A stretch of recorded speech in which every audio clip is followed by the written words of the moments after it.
Hello friend, welcome back to e learning with Hina ma'am channel. आज का जो session है काफ़ी इंपॉर्टेंट सेशन है क्योंकि आज बात करेंगे यहाँ पे एमसीक्यू टाइप क्वेश्चनों की। ठीक है, जो एमसीक्यू टाइप क्वेश्चन है वो हमारे बायोलॉजी वाले पार्ट से रिलेटेड है। कुछ टेक्निकल प्रॉब्लमों की वजह से आपको कल हम क्लास नहीं देख पाए थे। आने वाले दिनों पर भी आपको पीडीएफ फॉर्मेट में ही क्लास अवेलेबल होगी। तो चलिए स्टार्ट करते हैं आज का सेशन उसी मोटिवेशन कोड के साथ जो आपको ऊर्जावान रखेगा तथा औरों से बेटर तथा अलग करने के लिए प्रेरित करता रहेगा। पर आज का मोटिवेशन जो आपको ऊर्जावान रखेगा और औरों से बेटर रखेगा। तो आपको क्या याद रखना है, केवल आपको तो अर्जुन बनना है। ठीक है, हो गया आगाज युद्ध का, युग बदलने की तैयारी, जीत उसी की होगी जिसका संघर्ष है जारी। क्योंकि इस बार आपको सीट ले लेनी है, लेनी आपको छीड़ लेनी है। तो छीड़ आप जब भी सकते हैं जब आप एक योद्धा बन जाएंगे। चलिए, तो यहाँ पे बात कर लेते हैं ह्यूमन साइंस से रिलेटेड क्वेश्चनों की, यानी बायोलॉजी से रिलेटेड क्वेश्चनों की अगर कहें जाए तो यहाँ पे फिजियोलॉजी से रिलेटेड क्वेश्चनों की। तो चलिए स्टार्ट करते हैं। पहला क्वेश्चन कह रहा है करवाहट के लिए मानव जीव का संवेदनशील क्षेत्र कौन सा है। यानी हमें करवाहट का आभास होता है तो हमारा संवेदनशील क्षेत्र कौन सा होगा। बेसिकली देखा जाए तो मानव जीव जो है वो 3 पार्टों में डिवाइड होती है। ये इसका कौन सा भाग होता है, पीछे का भाग होता है, ये मध्य का भाग होता है, ये आगे का टॉप पार्ट होता है। तो चलिए यहाँ पर कड़वाहट का हमें संकेत कौन देता है। जब हमारे गले तक कुछ मिठास या कड़वी जाती है तभी तो हमें आवाज़ होता है। तो वो जीव का कौन सा पार्ट देगा, तो आपको याद रखना है। तो वो जीव का पीछे का पार्ट देता है जो गले की साइड होता है। चलिए नेक्स्ट क्वेश्चन देखते हैं। ये पीडीएफ आपको हमारे टेलीग्राम तथा व्हाट्सएप पर मिल जाएगी, तो परेशान होने की आवश्यकता नहीं है। मानव शरीर में प्रोटीन का पाचन निम्नलिखित में से किस अंग में प्रारंभ होता है। तो अगर यहाँ पे किस अंग में प्रारंभ पूछा गया है तो वो अंग हो जाएगा कौन सा, तो वो हो जाएगा यहाँ पे अमाशय यानी स्टोमच हो जाएगा। ठीक है, स्टोमच यानी अमाशय में प्रारंभ होता है। अग्नाशय को पाचन रस के उत्पादन के लिए उत्तेजित करने वाला हार्मोन निम्न में से कौन होता है। जो अग्नाशय रस है उसको क्या कर रहा है, पाचन रस के उत्पादन के लिए हम क्या कर रहे हैं, उत्तेजित करना है। तो हमें कौन, यानी पाचन रस के एंजाइम के लिए कौन उत्तेजित कर सकता है। तो यहाँ पे जो राइट आंसर रहेगा वो क्या रहेगा, तो यहाँ पे याद रखिएगा सिक्रिटिन होगा। जो कि ये क्या करेगा, ये उत्तेजित करेगा, स्टिमुलेटेड करेगा। ठीक है, यहाँ पे क्या करेगा, हार्मोनों को उत्तेजित करेगा। तो चलिए नेक्स्ट देखते हैं। मानव शरीर में पाचन का अधिकांश भाग किस भाग में संपन्न होता है। यानी जो हमारी पाचन क्रिया है, अगर कहें कि यहाँ पे जो सिस्टम है यानी पाचन तंत्र पूरा के पूरा बॉडी हमारी पाचन तंत्र से रिलेटेड है, पर सबसे ज़्यादा पाचन जो क्रिया होती है, या कहें कि सबसे ज़्यादा जहाँ पाचन होता है वो कौन सी होती है, तो याद रखिएगा छोटी आंत होती है। बड़ी आंत की बात करें तो इसको बड़ी कहते हैं, बट जो छोटी आंत है उसकी लंबाई क्या होती है, बड़ी आंत से भी अधिक होती है, याद रखिएगा। क्योंकि ये क्या होती है, बड़ी आंत के कुछ इस तरह, ये इस तरह कुंडली नुमा इसके अंदर मौजूद होती है, इसलिए। चलिए नेक्स्ट देखते हैं। मनुष्य में एफ्लाटॉक्सिन खाद्य यहाँ पे विषाक्तन द्वारा सामान्यतः कौन सा अंग प्रभावित होता है। तो एफ्लाटॉक्सिन खाद्य विषाक्तन के द्वारा कौन सा मनुष्य का अंग प्रभावित होगा, तो वो लीवर यानी यकृत प्रभावित होता है। यहाँ पे अगर बात की जाएगी, यहाँ पे क्या बताना चाह रहा है, तो यहाँ पे याद रखिएगा एफ्लाटॉक्सिन सामान्य रूपों में क्या इसमें होता है, तो अनाज, नट्स, रूट, फलों तथा सब्जियों में क्या करता है, ये कवक यानी फंग, यहाँ पे क्या कहते हैं कि कवक और द्वारा ये संचित शक्तिशाली क्या होता है, यहाँ पे याद रखेंगे कार्सिनोजेन होता है। चलिए नेक्स्ट क्वेश्चन देखते हैं। लार निम्नलिखित में से किसके पाचन में सहयोग करती है। तो अगर लार की बात करें तो ये स्टार्च के पाचन में सहयोग करती है। लार को देखें यानी सलाइवा को देखें तो ये हमारे मुंह से ही स्टार्ट हो जाता है। अगर सलाइवा हमारे मुंह में ना हो तो जो क्रिया होती है, जो पाचन क्रिया होती है या भोजन का जो अंदर जाना यानी स्टोमच में जाना जो पॉसिबल होता है वो किसके द्वारा, तो स्टार्च मतलब लार क्रिया के द्वारा संभव होता है। लार क्रिया किसके पाचन में सहयोग करती है, तो स्टार्च के पाचन में सहयोग करती है। शरीर में अतिरिक्त ग्लूकोज ग्लाइकोजन में परिवर्तित होकर भंडारित रहता है। तो अतिरिक्त ग्लूकोज क्या कर रहा है, ग्लाइकोजन में परिवर्तित हो रहा है और भंडारित रहेगा। तो इस पे जो राइट आंसर हो जाएगा वो क्या हो जाएगा, तो हो जाएगा यकृत होता है। प्रोटीन के पाचन में सहायक एंजाइम है, तो यहाँ पे जो राइट आंसर हो जाएगा वो क्या है, ट्रिप्सिन है। प्रोटीन के पाचन में जो सहायक एंजाइम है वो क्या है, ट्रिप्सिन है, याद रखेंगे। एमाइलेज, लाइपेज ये भी क्या है, ये भी एंजाइम है। हमारे प्रोटीन के पाचन में सहायक एंजाइम ट्रिप्सिन है। प्रोटीनों को क्या कहा जाता है? प्रथम स्थान ग्रहण करने वाला। पित्ताशय में उपस्थित पत्थर निम्नलिखित में से किसका पाचन प्रभावित करते हैं? तो यहाँ पे राइट आंसर था यहाँ पे वो क्या रहेगा? तो किसके पाचन में ये क्या करते हैं? प्रभावी होते हैं, या कहें कि पाचन में प्रभावित करता है। तो यहाँ पे जो राइट आंसर है वो क्या हो जाएगी? यहाँ पे याद रखिएगा, वो हो जाएगा वसा। ठीक है, फैट के ये पाचन को प्रभावित करता है। चलिए नेक्स्ट क्वेश्चन देखते हैं। निम्न पर विचार कीजिए, यह मानव शरीर की दूसरी सबसे बड़ी ग्रंथि है। अगर बात की जाए इसका रस एक विशेष प्रकार की कोशिकाओं से स्रावित होता है तथा क्षारीय होता है। ठीक है, विशेष प्रकार की ये क्या है? कोशिकाओं से भी होता है तथा ये कैसा होता है? ये क्षारीय होता है। अगर बात की जाए यहाँ पे नेक्स्ट की, तो वो क्या हो जाएगा यहाँ पे जो राइट आंसर है वो क्या है? विशेषता बता रहा किसी की, तो फिर है इसके रस को पूर्ण पाचक रस भी कहा जाता है। जो इसका रस है उसको क्या कहा जाता है? पूर्ण पाचक रस भी कहा जाता है। तो वो कौन हो गया? वो अग्नाशय हो गया। ठीक है, वो क्या आंसर हो गया? यहाँ पर राइट आंसर क्या हो गया? कि वो अग्नाशय हो गया। इस तरह से आपको विजुअल हो रहा होगा। तो ये क्या हो गया? तो यहाँ पे याद रखिएगा, ये अग्नाशय हो गया। ठीक है, ये किसके बारे में? अग्नाशय के बारे में बता रहा। अग्नाशय की बात की जाए तो मानव शरीर की दूसरी सबसे बड़ी ग्रंथि है। यह क्या है? अंतःस्रावी और बहिःस्रावी दोनों ही प्रकार की ग्रंथि है अग्नाशय, याद रखिएगा। अंतःस्रावी भी और बहिःस्रावी भी।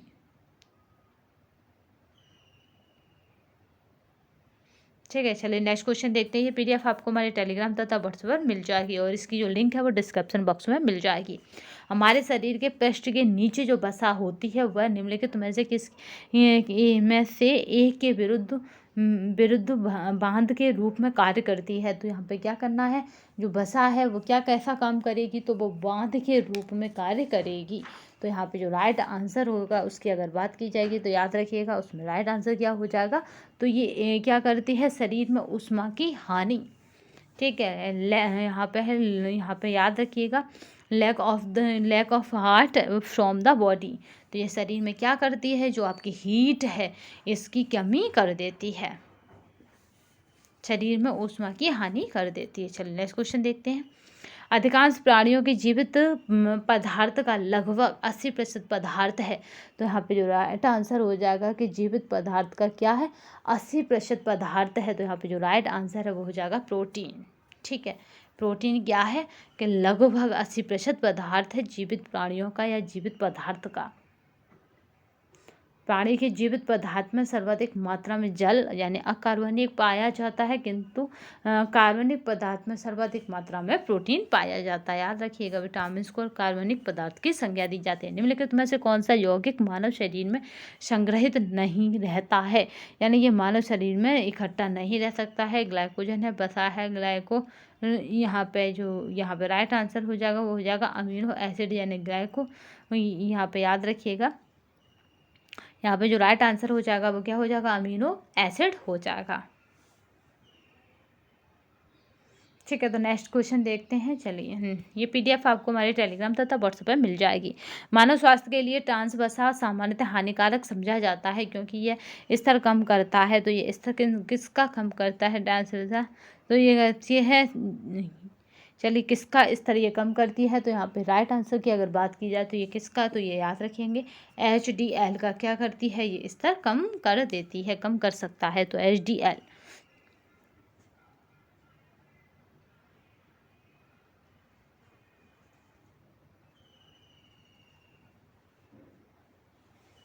ठीक है, यहाँ पे अगर बात की जाए किसकी, तो यहाँ पे बात करते हैं HDL। तो यानी याद रखिएगा हाई डेंसिटी लिपोप्रोटीन है। HDL को क्या कहा जाता है? तो हाई डेंसिटी लिपोप्रोटीन है, जबकि LDL को क्या कहा जाता है? लो डेंसिटी लिपोप्रोटीन है। अगर बात की जाए कि ये क्या है, तो याद रखिएगा ये हानिप्रद है। कौन? LDL लो है, याद रखेंगे लो, तो यानी हानिप्रद है। मानव तंत्र में प्रत्यऑक्सीकारकों का कार्य क्या है? तो प्रत्यऑक्सीकारक पूछेगा, उनका कार्य पूछा गया है। तो ये क्या है? यह मुक्त मूलकों के प्रभाव को कोशिकाओं को बचाते हैं। ये जो मुक्त मूलक हैं, मूलकों के जो प्रभाव हैं यहाँ पे इफेक्ट है, उसको कोशिकाओं से बचाते हैं या कोशिकाओं को बचाते हैं। तो यहाँ पे जो राइट आंसर हो जाएगा वो हो जाएगा सी। अस्थि एवं दांत निर्माण हेतु निम्नलिखित में से किनकी आवश्यकता होती है? तो अस्थियों के लिए कैल्शियम यहाँ पे जो राइट आंसर हो जाएगा।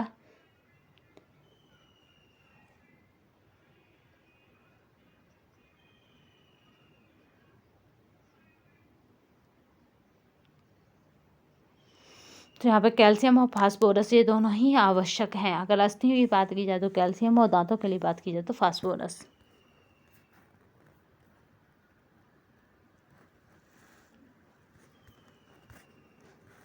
निम्नलिखित में से कौन सा मानव दंत केवल स्थायी दंत विन्यास में प्रकट होता है?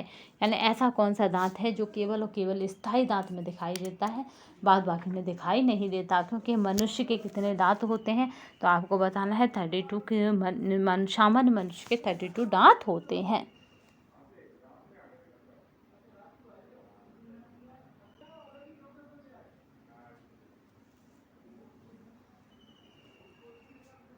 चलिए नेक्स्ट क्वेश्चन देखते हैं।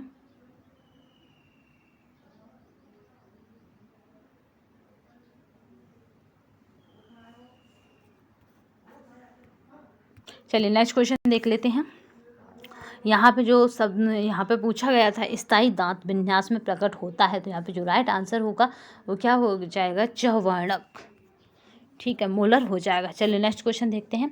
मानव शरीर की सबसे बड़ी ग्रंथि है, तो यहाँ पे सबसे बड़ी ग्रंथि की बात पूछी जा रही है तो वो लीवर होती है, यकृत होती है, दूसरी क्या थी? अग्नाशय थी। निम्नलिखित में से किस प्राकृतिक पदार्थ में लोहा विद्यमान होता है? यहाँ पे पूछा जा रहा है प्राकृतिक पदार्थ, तो प्राकृतिक पदार्थ ऐसा कौन सा है जिसमें लोहा विद्यमान होता है या लोहा मिलता है? तो वो है यहाँ पे मायोग्लोबिन क्या है? प्राकृतिक पदार्थ है जिसमें लोहे की मात्रा भी मिलती है।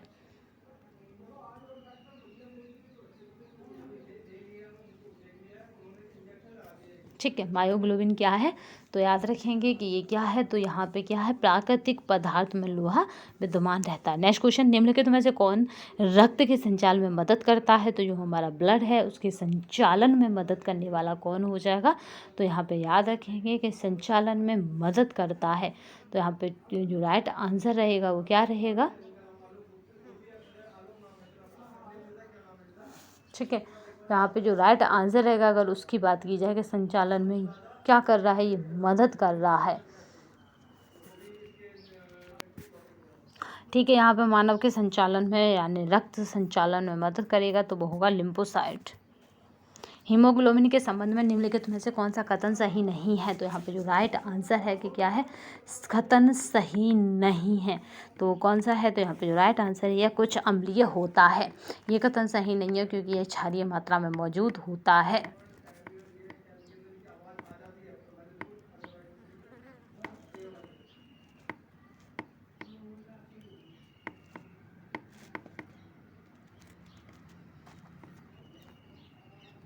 ठीक है, ये कुछ अम्लीय होता है, ये स्टेटमेंट गलत है।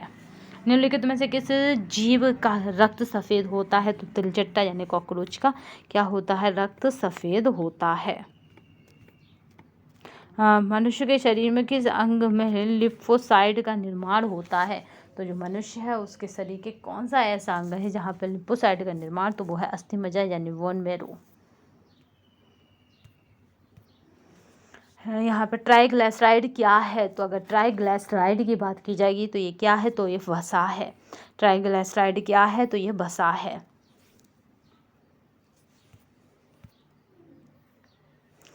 अब बात करते हैं एंटीबॉडीज़ की। तो एंटीबॉडीज़ को अगर हम देखें तो ये क्या होते हैं? तो ये प्रोटीन के होते हैं।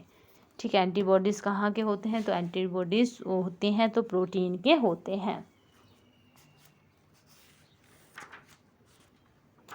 चलिए नेक्स्ट क्वेश्चन को देखते हैं। रक्त होता है, रक्त क्या है? तो आप यहाँ पे है कनेक्टिव टिश्यूज़ होता है, एक संयोजी ऊतक होता है ब्लड। रक्त समूह की खोज की थी तो ये कार्ल यहाँ पे लैंड स्टीनर ने रक्त समूह की खोज की थी।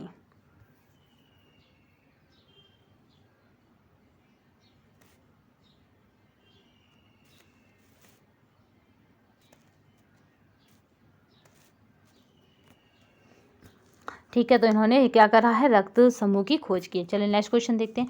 मानव रक्तदान के लिए कौन सा रक्त समूह सार्वत्रिक दाता यानी यूनिवर्सल डोनर कहा जाता है? यह जरूर देखिएगा, यूनिवर्सल डोनर यानी सभी को देने वाला, तो यहाँ पे रक्त समूह ओ हो जाएगा। किसी शारीरिक प्रक्रम में थ्रोविन का संबंध है, तो यहाँ पे अगर शारीरिक प्रक्रम चल रहा है उसमें क्या करना है, हमें थ्रोविन देखना है। तो यहाँ पे जो राइट आंसर हो जाएगा वो क्या हो जाएगा, तो याद रखेंगे कि किसी शारीरिक प्रक्रम में तो थ्रोविन का हमें संबंध देखना है, तो वो क्या हो जाएगा यहाँ पर राइट आंसर, तो रक्त जमाव हो जाएगा, ब्लड क्लोथिंग हो जाएगा राइट आंसर। हीमोग्लोबिन के बारे में निम्न कथनों पर विचार कीजिए। रक्त में ऑक्सीजन का वाहक है, यह रक्त को ग्लूकोज प्रदान करता है, या कुछ रोगों के प्रति यह प्रतिरक्षा करता है। तो यहाँ पे जो राइट आंसर होगा, अगर उसकी बात की जाएगी, तो यहाँ पे जो राइट आंसर बनेगा उसे देखें तो क्या रहेगा यहाँ पर राइट आंसर, क्योंकि ये क्या कर रहा है, इतने सारे कार्य कर रहा है। तो यहाँ पे जो राइट आंसर बनेगा उसे देखते हैं, क्योंकि हीमोग्लोबिन के बारे में ये सारे कथन है। ऑक्सीजन का वाहक है और ये क्या कर रहा है, लाल रक्त प्रदान करता, मगर ये क्या नहीं होता है, तो आप बताएंगे यहाँ पे प्रतिरक्षा यानी प्रतिरक्षा प्रदान नहीं करता है। याद रखेंगे, ये शरीर को कोई भी बाहरी रोगों से बचाव नहीं करता है, जो ये काम कौन करता है, तो ये काम WBC करती है। ठीक है, WBC करती है। तो यहाँ पे जो राइट आंसर हो जाएगा पहला, दूसरा और तीसरा कर देंगे, अब राइट आंसर हो जाएगा 2। मानव शरीर में हीमोग्लोबिन का कार्य क्या है? ऑक्सीजन का परिवहन करना। ठीक है, मानव शरीर में हीमोग्लोबिन का कार्य है। चलिए नेक्स्ट क्वेश्चन देखते हैं। जब रक्त में ऑक्सीजन की सांद्रता कम होती है तो श्वास की गति, तो यहाँ पे श्वास की गति क्या हो जाती है, बढ़ जाती है, इंक्रीजेस हो जाती है। ठीक है, श्वास की गति अपने आप बढ़ जाती है जब शरीर में क्या होती है, आर्द्रता में कमी आती है तो। ठीक है, ऑक्सीजन की आर्द्रता में कमी आती है तो क्या होता है, तो श्वास की गति बढ़ जाती है।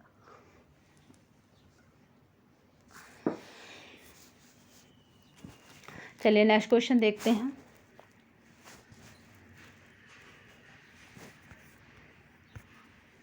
निम्नलिखित में से कौन सा रक्त के हीमोग्लोबिन के साथ अनुक्रमणीय संश्लेषित करता है? तो यहाँ पे क्या है, अनुक्रमणीय संश्लेषित कर रहा है। तो यहाँ पे जो राइट आंसर हो जाएगा, अगर उसकी बात की जाएगी, तो यहाँ पे जो राइट आंसर है वो क्या हो जाएगा, कार्बन मोनोऑक्साइड हो जाएगा। ठीक है, यहाँ पे राइट आंसर क्या हो जाएगा, तो कार्बन मोनोऑक्साइड हो जाएगा, जिसको क्या बोला जाता है, CO।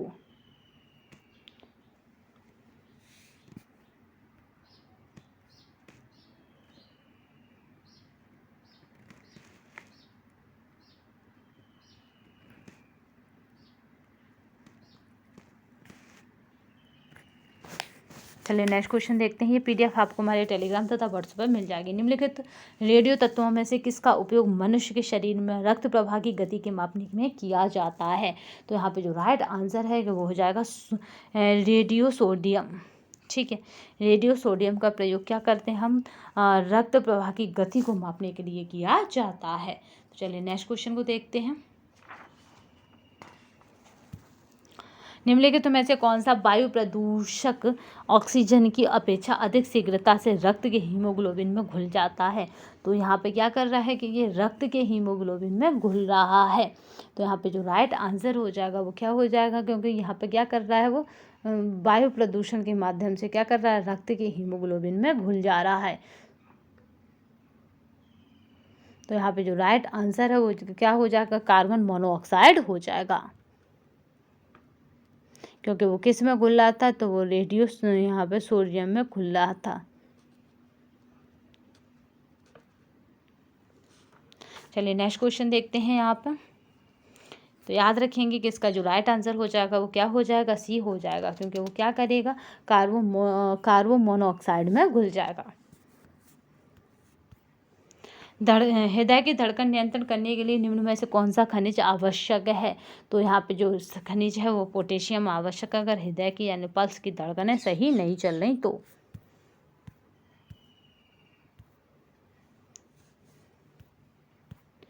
तो आज की वीडियो में बस इतना ही। नेक्स्ट सेशन में फिर मिलेंगे, तब तक के लिए धन्यवाद। वंदे मातरम, जय हिंद। आपको ये PDF हमारे टेलीग्राम तथा व्हाट्सएप अवेलेबल रहेगी।